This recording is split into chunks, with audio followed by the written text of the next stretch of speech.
من سیستمی را کار کرده بودم که به کس کمک میکند با دلخواه درآمد موفق شود. میتوان گفت که مهم نیست که شما قرض دارید، کردیت دارید، درآمدتان کم است یا زیاد است، در همه صورت شما به معتدلی اقتصادی میرسید. معتدلی اقتصادی چیست؟ این معنای آن را دارد که اهل عائله شما از جهت اقتصادی پر را تامین است. درآمد شما از نقطه بی‌ضرری هم بالاتر است.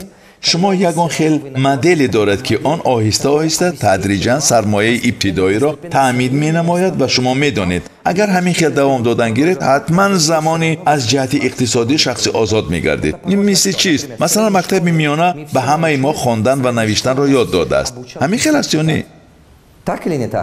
به همه یاد داده است. حالا همه خوانده و نوشته می توانند. باز کسی اکادمی، کسی پروفسور و غیره می شود که این کار اوست. ولی یک چیز انیق است که مکتب میانه به همه ما خواندن و نوشتن را یاد داده است. ما درباره گراماتیک گپ نمیزنیم. یکی بی خطا می نویسد، دیگری با خطا، ولی این انیق است که ما خواندن و نوشته می توانیم. یعنی سیستم ایمن امکان میدهد که محصول زحمت ما به دلخواه کس محض پایه استوار میگذارد، پایه معتدلی اقتصادی. بعدن او آزادی اقتصادی داشتن میخواهد یا نه، این کار اوست.